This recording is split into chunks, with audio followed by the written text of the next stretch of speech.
Chapter 1. The Contract Marriage. I married you because it was neat, Jessica said. Clean. Orderly. No drama. I know, I said, stirring the soup. Neat is safe. You don't ask for gifts, she added. You don't show up in tabloids. Good. I try to stay invisible, I said. It's useful, she said, slipping off her blazer.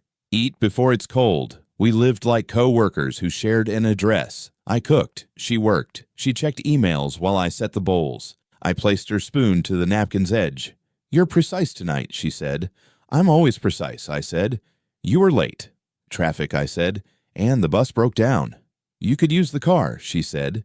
It's your company car, I said. I'm a name on paper. She finally put down her phone. She stared. How many months are left? She asked. On what? I said. Our arrangement. I counted in my head. A year on paper. Smiles at board dinners. No scandals. 2, I said. Maybe a little less. She looked at her spoon. 2. Does that bother you? I asked. I'm considering my calendar. Always the calendar, I said. It keeps me safe, she said. And you. She tasted the soup. Too much salt. I'll remember, I said. Don't be hurt. I'm not, I said. Feedback is data. It's dinner, she said. It should be warmth. That isn't in the contract, I said. Her eyelids flickered. No, she said. It isn't. We ate without speaking. The clock kept count. After 2 months, I said, we sign the papers. I leave. You release the shares to my aunt. You remember the terms, she said. I remember everything, I said. Survival skill, she asked. Only one I trust, I said. Her gaze lingered on my face. You look tired, she said. Long day, I said. At the studio? Yeah, I said. Moving props. Carrying boxes. You don't have to work, she said. I do, I said. Not for money. For weight. Real, she repeated softly. You don't ask me for anything, she said. You don't want me to, I said. What if I did, she asked. I'd still be careful, I said. Careful keeps the peace. I don't want peace, she said. I want. She stopped. What? I asked. Predictability, she said. I want to know what comes next. 2 months, I said. That comes next. Her lips pressed thin. Right. She reached for the salt, then pulled back. I didn't mean to be unkind. You weren't, I said. I sound unkind when I'm practical. You sound like yourself, I said. It isn't always enough, she said. I wanted to tell her I liked how she lined up her pens and clicked her heels like a metronome, but that wasn't in the contract.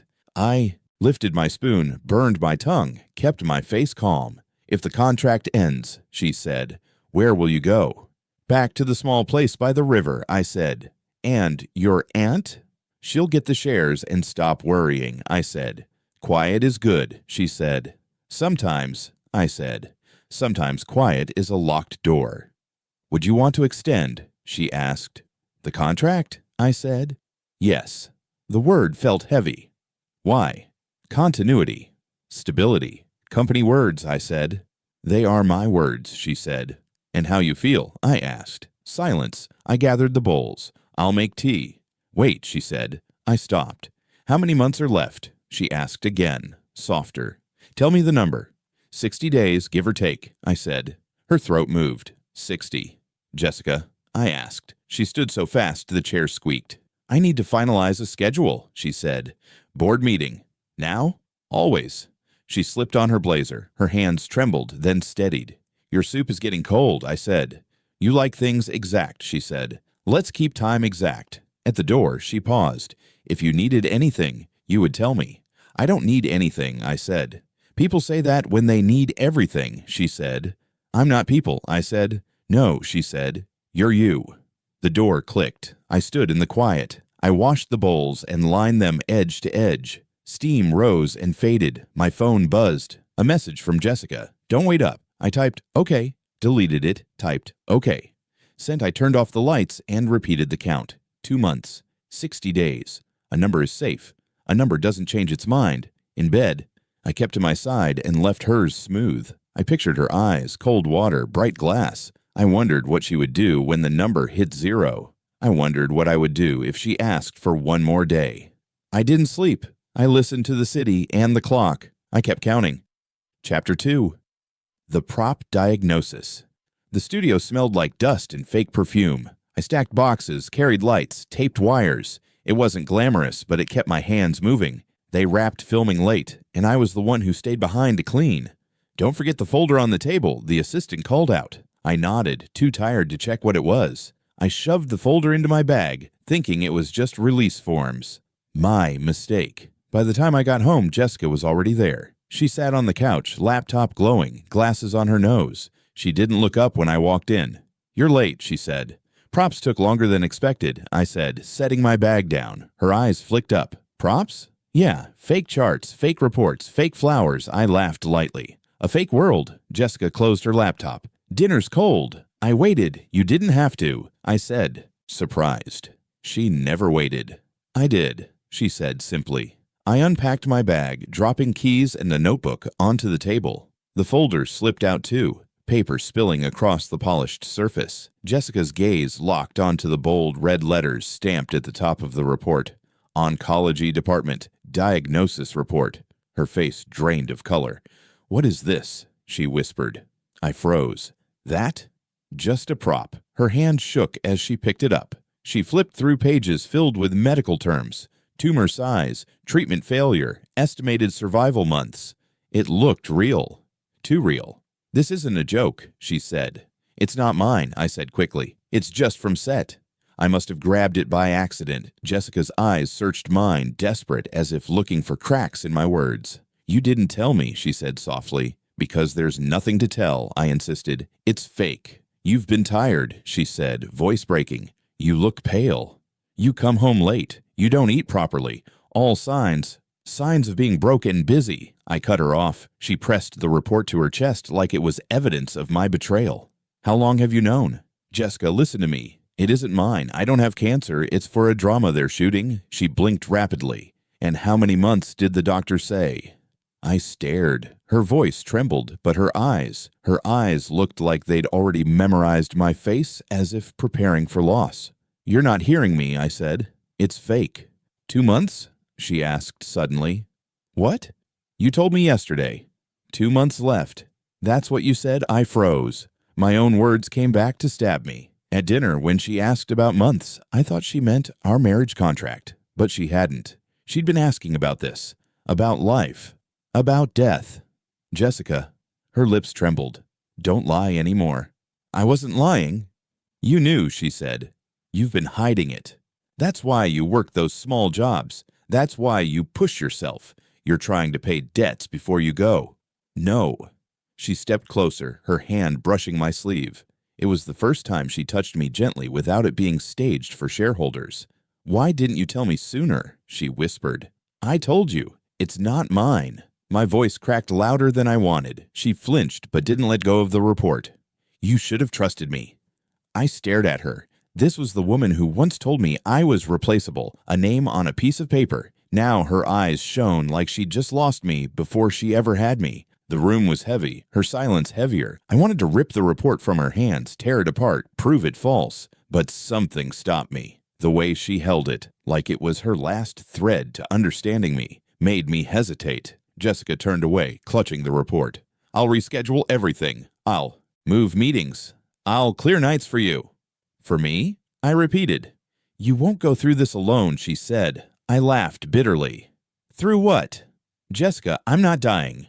Her shoulders stiffened. She didn't turn. "I'll find the best doctors. Money isn't a problem." "We'll fight this we," I whispered. The word dug into me. She'd never said we before. I wanted to shout, to shake her, to force her to understand the truth. But then she looked at me again, her face soft in a way I'd never seen. "You're not alone," she said again. For the first time, her voice wasn't cold. It wasn't calculated. It was warm, fragile, afraid. And I couldn't bring myself to crush it with the truth. So I stayed silent. Jessica brushed past me, already dialing someone on her phone. "Cancel tomorrow's schedule. Push the board meeting. I don't care what excuse you use." Her voice, usually sharp, cracked at the edges. I stood in the quiet, watching her move like a storm, all because of a prop. I should have told her again, louder, clearer, that it wasn't real, but something inside me, a selfish, hungry part, wanted to see how far her sudden care would go. So I said nothing, and that silence sealed the misunderstanding that would change everything. Chapter 3. Her sudden kindness. The smell of eggs woke me before the alarm. I stumbled out of the bedroom, expecting an empty kitchen, but Jessica stood by the stove, hair tied back, spatula in hand.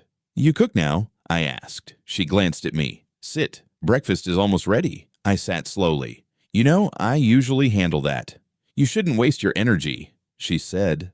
"Let me." I blinked. "Energy?" "You've looked pale," she said. "Eat more protein." I tried to laugh it off. "Since when do you care about my diet?" "Since now," she said. She slid a plate in front of me. Eggs, toast, and, God help me, even bacon. I stared. "You hate grease. Eat." I picked up a fork. "Are you sick?" Her eyes softened. "No, but you—" She caught herself. "Never mind. Just eat." I chewed slowly. "Not bad. A little overcooked. Then tomorrow I'll do better," she said.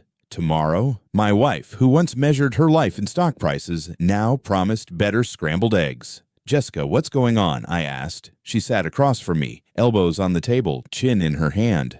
"Can I care for my husband?" "Care isn't part of the contract," I said. Her eyes dimmed. "Maybe it should have been."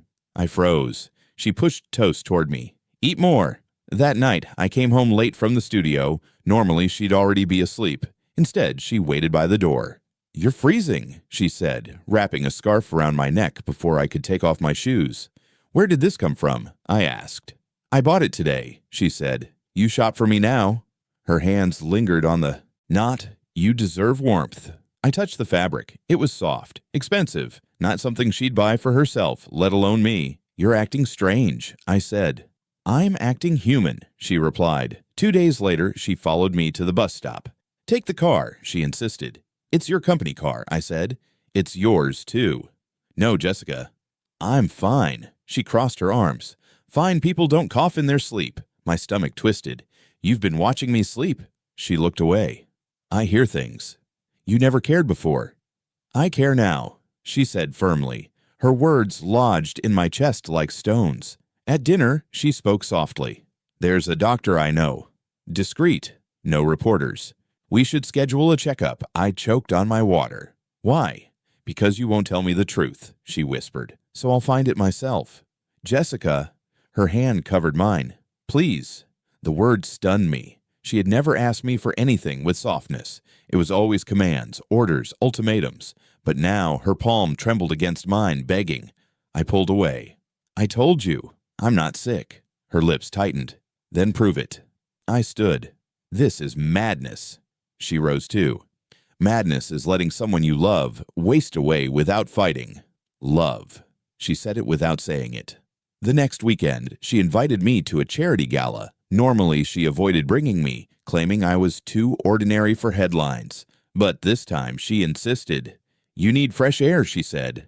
"And company." I wore my plain suit. She wore midnight silk. For once, she didn't leave me at the edge of the crowd. She kept me close, introducing me as her husband. Her grip on my arm never loosened. People whispered. I heard them. "She dotes on him now," someone said. What changed? Jessica leaned close to me, her breath brushing my ear. "Ignore them."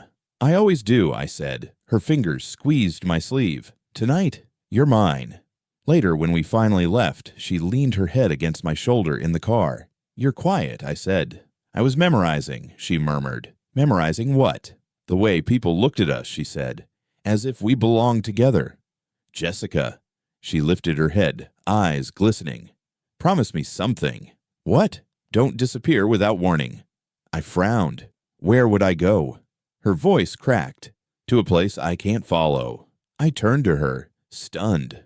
For a second, I wanted to confess everything, to tell her she was wrong, that I wasn't dying, that this was all a cruel misunderstanding. But then she pressed her forehead to mine.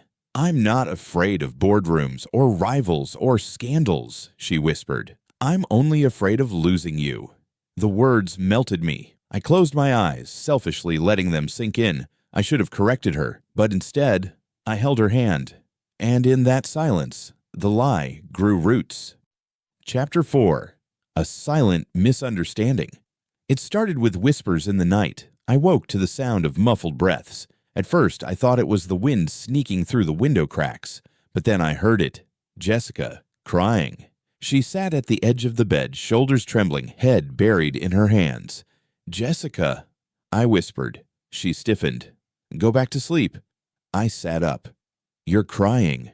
"No," she said, voice raw. "Just allergies." "In the middle of winter?" I asked. Her silence was louder than her sobs. I reached out, but my hand hovered in the air. I'd never touched her freely. We were husband and wife on paper, not in flesh. Still, I let my fingers brush her sleeve. She flinched, then whispered, "Why him? Why now?" The words cut me. "Jessica," I said softly, "what do you mean?" She shook her head, wiping her face. "Forget it. Tell me." She turned, her eyes wet, rimmed red. "You wouldn't understand." "Try me," I said. Her lips trembled. She looked like she wanted to say something impossible. Instead, she whispered, "I can't lose you." My chest tightened. "Lose me? To what? To who?" "I'm not going anywhere," I said. She laughed bitterly. "That's what they all say." "Who's they?" She looked away. "People who promise forever, but vanish before morning." "I'm not them," I said. Her gaze locked on mine, desperate, wounded. "Then prove it." "How?" I asked. Her voice cracked. "Stay. Just stay." The next day, she followed me into the kitchen. She watched as I chopped vegetables, her eyes never leaving my hands. "You're quieter than usual," I said. "I'm thinking," she replied. "About?" "You." The knife slipped, nicking my finger. Blood welled up fast. Jessica gasped, rushing forward. "You're bleeding." "It's nothing," I said, reaching for a napkin. She grabbed my hand instead, pressing her scarf against the cut. Her touch lingered, trembling. "You can't afford even small injuries," she whispered. I frowned. "It's a scratch." "Everything matters now," she said. "Jessica," I said, gently pulling my hand free. "Why are you treating me like glass?" "Because you are," she said. Her words unsettled me. She wasn't talking about contracts or appearances. She spoke as if I were already halfway gone. That night, I couldn't sleep. I stared at the ceiling, hearing her quiet breaths beside me. What changed her, I wondered. She used to look at me like a stranger she tolerated. Now she looked at me like I was a candle flame she was terrified to lose. Was it possible she loved me? Had she finally seen me as more than an agreement? But then her whispered words replayed in my head. Why him? Why now? Who was him? I turned onto my side, studying her profile in the dim light. She looked peaceful now, but I could still see traces of salt on her cheeks. I wanted to believe her care was real, but doubt gnawed at me. The following evening, as I was about to head out for work, she stopped me at the door. "Don't go," she said suddenly. I frowned. "It's just a shift. Stay with me tonight." "You hate when I skip work," I said. "I hate when you leave," she whispered. Her eyes begged me. I sighed. "Jessica, what's happening between us?" She bit her lips, silent. "Is this because of the contract ending soon?" I pressed. "Or because you—" I stopped myself. "Because I what?" she asked. "Because you feel something," I said carefully. Her throat moved. She looked like she wanted to confess, but fear kept her still. "I don't want to talk about contracts anymore," she said. "Then what do you want to talk about?" She met my gaze, eyes shimmering. "Time. How much is left?" The air thickened around me. "Jessica," I said slowly, "why does time scare you so much?" She stepped closer, her hand brushing mine. "Because every second with you feels borrowed." I swallowed hard. "Borrowed from what?" Her silence answered nothing. "And everything." That night, she fell asleep, gripping my sleeve like a child clinging to a lifeline. I lay awake, torn in half. One part of me ached with hope. Maybe she had truly begun to care. The other part drowned in confusion. Maybe she only cared because she believed I was slipping away. Either way, I couldn't shake the thought. If love was born from misunderstanding, was it still love at all? Chapter 5. Abroad and Forgotten. When the university offered me a low-profile study program abroad, I almost refused. But Jessica's sudden care had become too heavy, too confusing. I needed space to breathe. At breakfast, I told her, "I'll be gone for 3 months," I said. Her fork froze. "Gone?" "It's a short program, nothing serious. I'll be back before summer." Her eyes darkened. "You didn't ask me." "It's my decision," I said carefully. Her lips pressed thin. "And if something happens to you while you're gone?" Nothing will happen, I said. I'm not sick. Her gaze flicked toward the drawer where she had hidden the report. Don't lie. I sighed. Jessica, it's a study trip. Not a hospital trip. She shook her head. I'll come with you. You can't. You have board meetings, investors. I don't care about them. You always care, I said sharply. Her shoulders stiffened. She whispered, I care about you more. The words silenced me. The night before I left, she packed my suitcase herself. She folded shirts I didn't know she noticed, tucked in scarves, even slipped vitamins into the side pocket. At the airport, she clutched my arm. Promise me you'll call every day, she said. Every day. I tried to laugh. That's excessive. Her nails dug into my sleeve. Promise me. I nodded. Fine. I'll call, but when I boarded. The plane. I knew I wouldn't. Abroad, the city felt clean, quiet, anonymous. I walked to class, read in libraries, ate in small cafes. No one knew me as a husband, a placeholder, or a patient. I could finally breathe. Jessica's messages lit my phone daily. Did you eat? Are you sleeping well? Send me a photo. Any photo I replied once or twice. Short answers. Enough to keep her calm, I thought, but her texts grew longer, more frantic. Then came the voicemails. Her voice shook through the speaker. Why aren't you answering? Please, just let me hear you breathe. If you're in pain, tell me. I'll fly there. I'll drop everything I pressed delete before the end.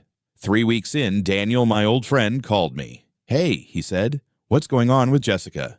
What do you mean? I asked. She's been calling people, asking about you. She even showed up at the studio crying. That's not like her. My stomach twisted. Crying? Yeah. She kept saying, alive, I must see him. Dead, I must see the body. Bro, what the hell did you do? I gripped the phone. Nothing. I didn't do anything. Well, she thinks you're dying or already dead, Daniel said flatly. I hung up before he finished. That night, another voicemail came. Her voice was hoarse. Don't disappear on me. If you're gone, I'll never forgive you. I'll search every city until I find you. I pressed delete again, but my hands shook. For the first time, I wondered if I had been cruel. Maybe silence wasn't space. It was poison. Still, I didn't call back. I told myself she was acting, dramatizing, manipulating. It was easier than admitting the truth. She was breaking for me. 3 months passed. When I returned, the first words I heard from Daniel weren't welcome. She's been searching for you everywhere, he said. Like a widow hunting a ghost. I laughed bitterly, but the sound cracked. Widow. Ghost. Words that belonged to the dead. I was alive. But to Jessica, I had already become a memory. Chapter 6. Rumors of my death. The city hadn't changed, but Jessica had. When I stepped back into familiar streets, whispers followed me like shadows. At the cafe near our building, 2 women stared openly. Isn't that him? One whispered. Jessica's husband. I thought he was dead. The other finished. I tightened my grip on the coffee cup. At the office lobby, Daniel pulled me aside. Man, you need to see this, he said. He opened his phone, showing me a blurry clip of Jessica outside a hospital, surrounded by reporters. Her voice cracked as she shouted, alive! I must see him! Dead! I must see the body. She looked wild, her hair loose, her usual icy calm shattered. That's your wife, Daniel said. The queen of control, crying in public. For you, I muttered. It doesn't make sense. Daniel frowned. Bro, she wasn't pretending. She was begging. She thought you were gone. When I walked into our apartment, Jessica was at the window, phone in hand. She turned slowly, eyes wide as if seeing a ghost. You're alive, she whispered. I told you I was coming back, I said. Her phone clattered to the floor. She rushed forward and threw her arms around me. It was the first time she had ever embraced me without hesitation. I searched everywhere, she cried into my chest. Hospitals, morgues, cities, you vanished. Why didn't you answer me? Her grip was desperate, almost painful. I needed space, I said stiffly. Space? She pulled back, tears streaking her face. Space, while I thought you were dead. You shouldn't have thought that, I said. She slapped my chest. How could I not? You left me with silence and a diagnosis. I froze. Still about that? Her eyes blazed. Don't you dare call it nothing. You hid your illness and then disappeared. I thought. Her voice cracked. I thought I lost you forever. Later at dinner, the silence was suffocating. She picked at her food, eyes swollen from crying. Finally, she whispered, Why did you make me go through that? I didn't make you do anything, I said. You did, she shot back. By hiding, by running away, by letting me believe. Her voice broke. I set down my chopsticks. Jessica, it was never real. That report wasn't mine. Her head snapped up. Don't lie again. I'm not lying, I said firmly. You're pale. You cough. You work yourself to exhaustion. I'm human, I cut in, not dying. Her lips trembled. She whispered almost to herself, then why did it feel so real? The next morning, Daniel cornered me again. You don't get it, he said. She flipped the whole city upside down. Even the investors are worried. She skipped meetings to search for you. She told people she wouldn't rest until she saw you. She humiliated herself, I muttered. Daniel shook his head. No, she revealed herself. That woman loves you, bro. Whatever game you two are playing, it's not a game anymore. I looked away. Or maybe it's pity. He grabbed my shoulder. Do you know what she told the press? She said, if he's alive, I'll bring him home. If he's dead, I'll bury him with my own hands. Does that sound like pity? His words sank deep. That night, Jessica cornered me in the hallway. I don't care what anyone says, she said, eyes fierce. You're mine. Alive or dead, Jessica. You can hate me. You can leave me. But don't disappear without me again. Her voice cracked into a whisper. Don't make me a widow while you still breathe.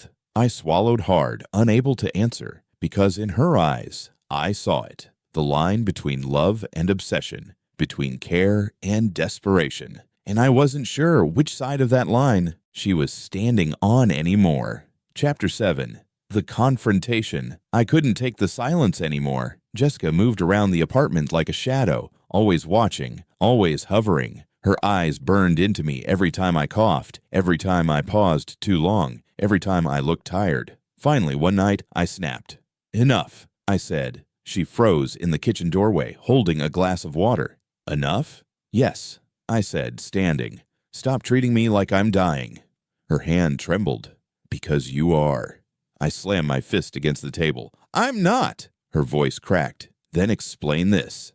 She pulled the folder from the drawer, the cursed report. She threw it onto the table, pages scattering. You think I can ignore this? I shoved the papers aside.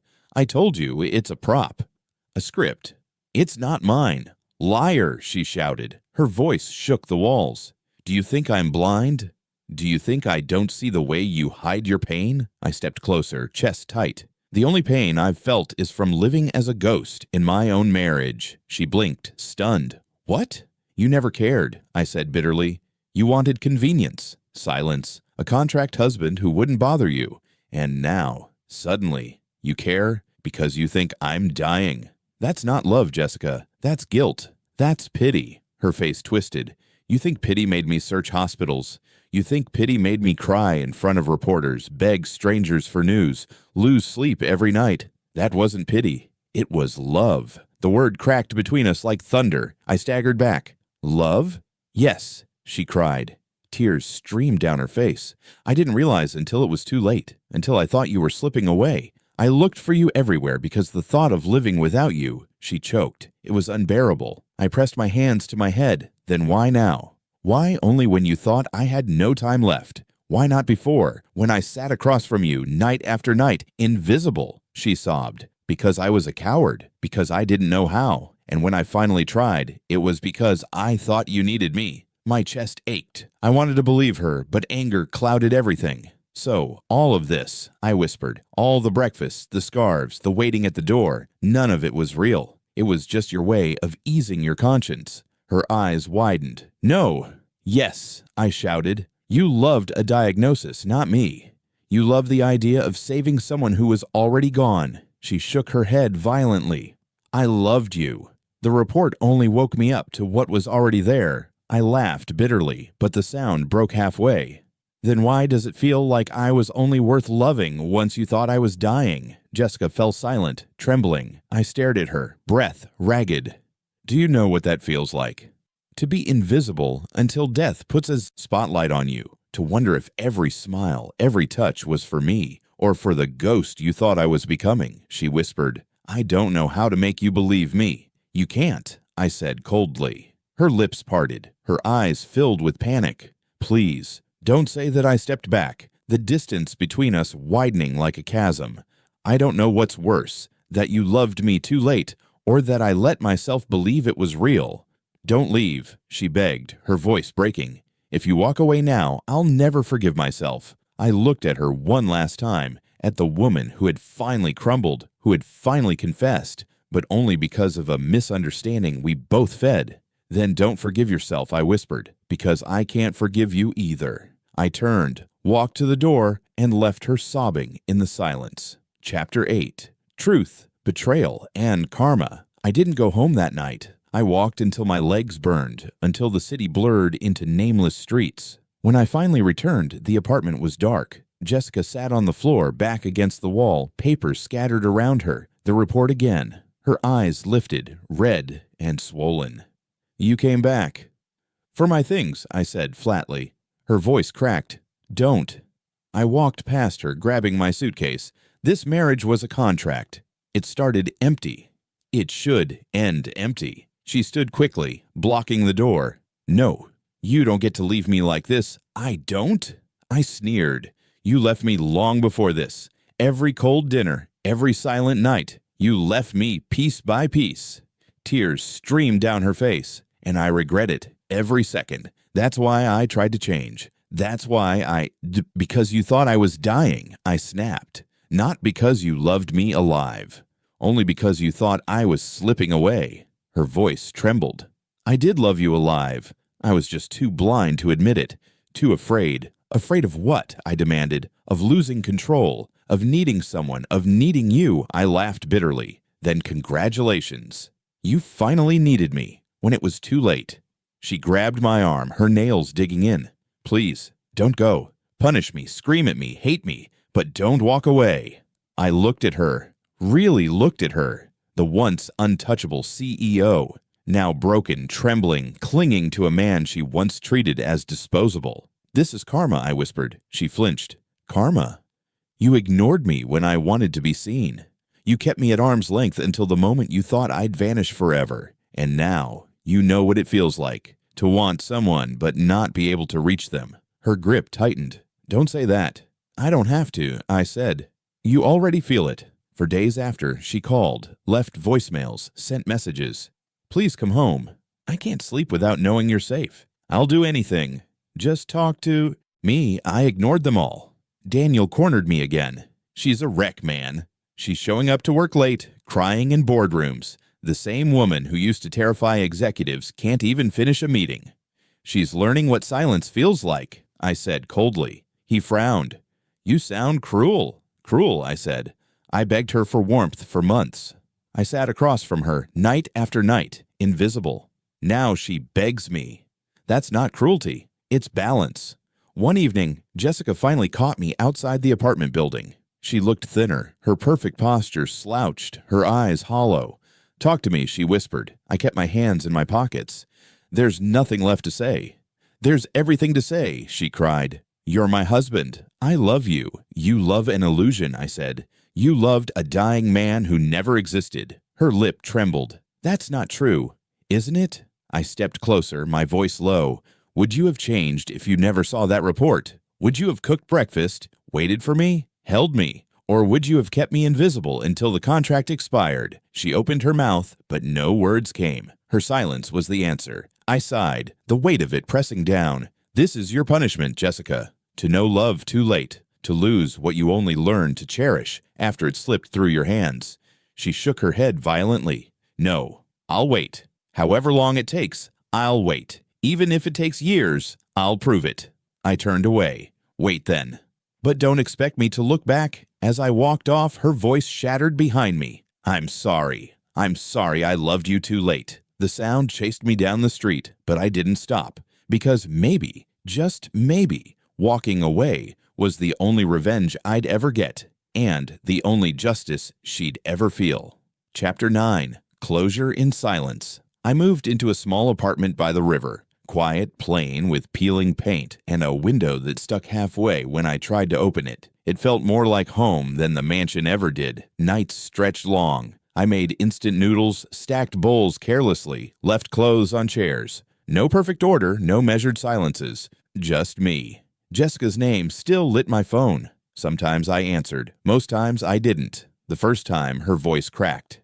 "Are you eating well?" "Yes," I said. "Do you need money?" "No." "Do you need me?" I hung up before I could answer.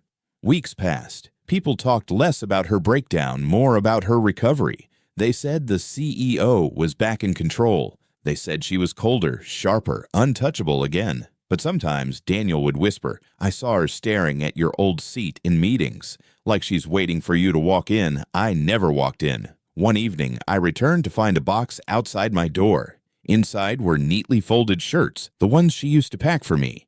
A note rested. On top, "Alive, I must see you. Dead, I must remember you. But if you're gone from my life by choice, then I'll carry the blame alone." I sat on the floor, reading the words again and again until the ink blurred. Later, Daniel asked me, "Do you still love her?" I didn't answer because love was a strange thing. It bloomed too late, it rotted too early, and in between, it left scars. I still hear her voice sometimes, in dreams. "Don't disappear without me. Don't make me a widow while you still breathe. I'm sorry I loved you too late." I wake with the sound echoing in my chest. I never respond. Maybe one day I'll forgive her. Maybe one day she'll forgive herself. But not today. Today, silence is the only closure we deserve.